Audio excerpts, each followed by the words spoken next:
Bonjour et bienvenue dans les chroniques du colonel Von Hagen. Voici donc mon premier podcast de thème général, on va dire. D'un point de vue général, donc, si l'on regarde bien notre monde, tout semble parfaitement bien réglé. Les pays riches dominent le monde, les pays du tiers-monde sont aidés à s'en sortir par ceux-ci. Nos gouvernements occidentaux sont parfaitement bienveillants et ils œuvrent avec ardeur pour le bien-être de leur population respective. Les villes terroristes et autres extrémistes sont combattus avec vaillance par la classe politique dans son ensemble, et à l'aide de nos non moins vaillantes et puissantes forces armées, qui elles-mêmes sont soutenues par l'avance technologique de ce beau et merveilleux monde industrialisé. Socialement, nos merveilleux pays industrialisés et riches sont à la pointe du progrès avec un niveau de liberté jamais encore atteint dans l'histoire de l'humanité, à en croire les experts. C'est un monde incroyable et magique, grâce à la force de l'économie capitaliste industrielle et technocratique. En somme, tout va bien, dans le meilleur des mondes.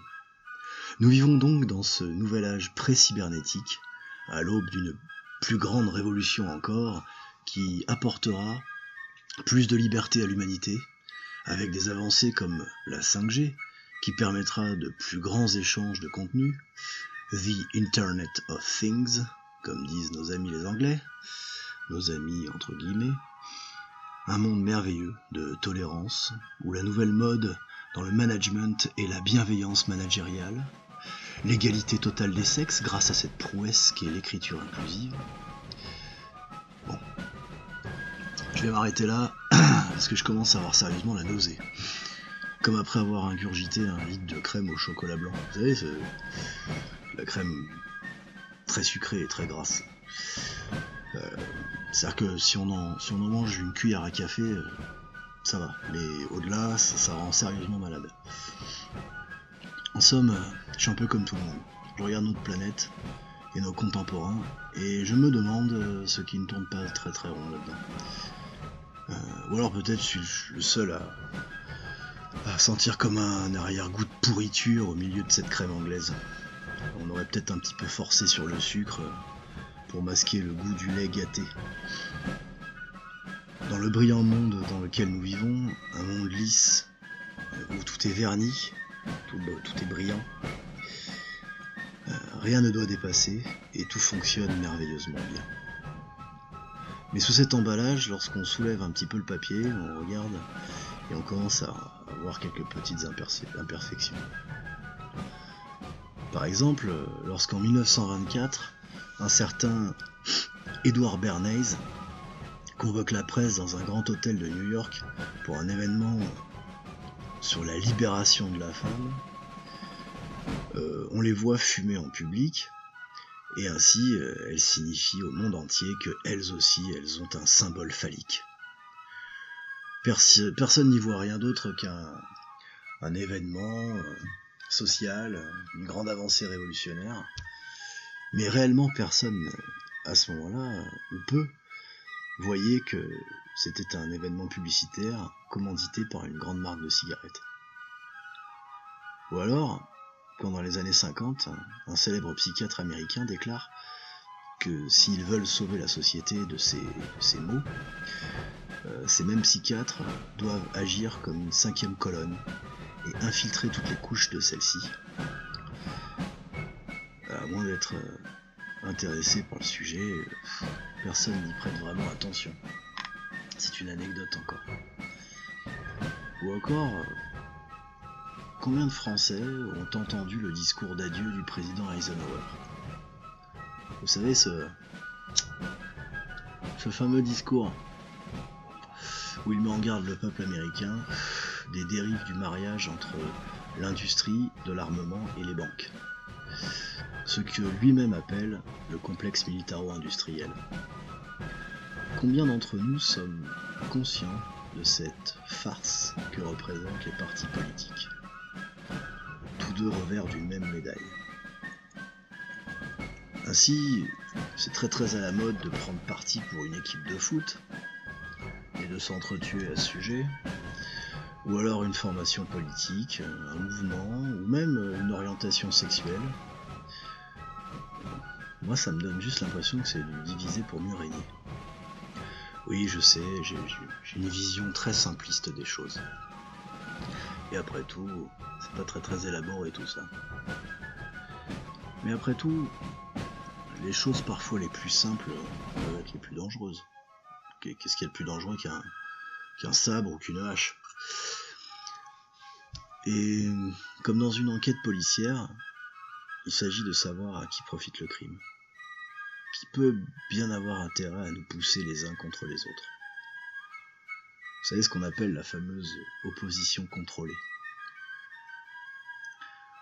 Cela procède du même mouvement que cette théorie sur la marchandisation des loisirs, de la culture, donc une uniformisation et une standardisation des manières de penser et de vivre. Je ne suis ni Théodore Adorno ni encore un Horkheimer, et je n'ai jamais eu la prétention de l'être. Mais on peut de façon légitime se poser la question de la création d'une telle situation. Procède-t-elle d'une évolution naturelle de notre culture occidentale, ou d'un habile et subtil pilotage qui profite à une certaine classe de personnes? Il est intéressant de constater que la chute de la monarchie en France fait suite à l'introduction du libéralisme de John Locke et du contrat social de Francis Bacon, qui ont influencé Voltaire, Jean-Jacques Rousseau, enfin les Lumières, et que, à cette époque, ces mêmes Français les ont applaudis, tandis que les Anglais les ignoraient. J'ai toujours trouvé assez curieux d'ailleurs qu'en anglais on dénomme cette période The Age of Enlightenment, donc le siècle des Lumières en français. Mais une autre traduction de Enlightenment, c'est illumination. Bon, vous en tirez les conclusions que vous voulez. Devons-nous accepter cet essor social comme un progrès? Ou sommes-nous autorisés, en tant qu'individus lambda, comme moi je le suis, à mettre sur le compte de ce progrès une décadence lente de notre société?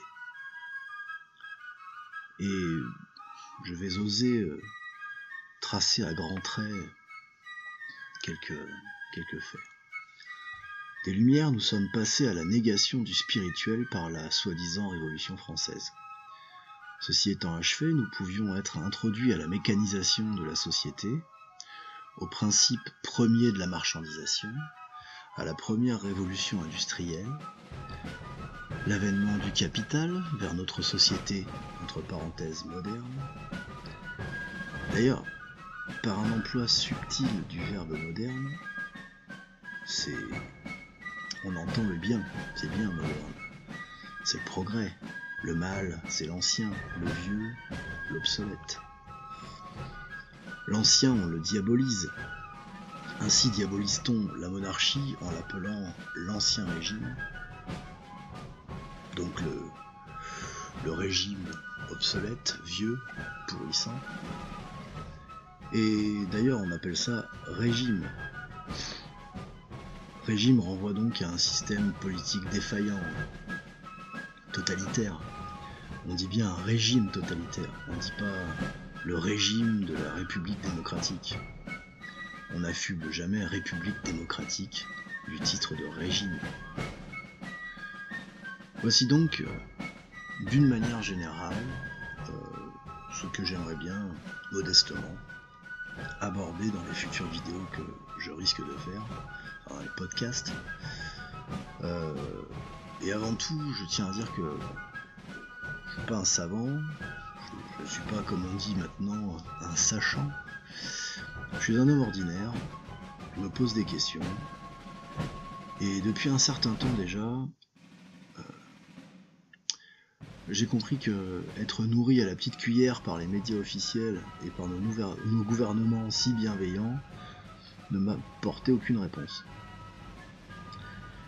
Et c'est la raison pour laquelle je me suis dit que peut-être que je pouvais apporter ma petite pierre à l'édifice. Donc je me présente sous un personnage que j'ai créé volontairement. J'ai choisi donc un personnage fictif pour vous raconter l'histoire de ce beau pays qui est la France, et de ce que je crois être sa destinée tragique. Pourquoi notre monarchie a été écartée au profit de la République. Pourquoi je pense que l'on a remplacé la religion chrétienne en France par la religion du progrès et de la science, les Lumières. Voilà, au final ce ne seront que les réflexions d'un homme. Donc je suis le colonel Vonnegut, je n'ai pas d'âge, j'ai vécu à bien des époques. Laissez-moi donc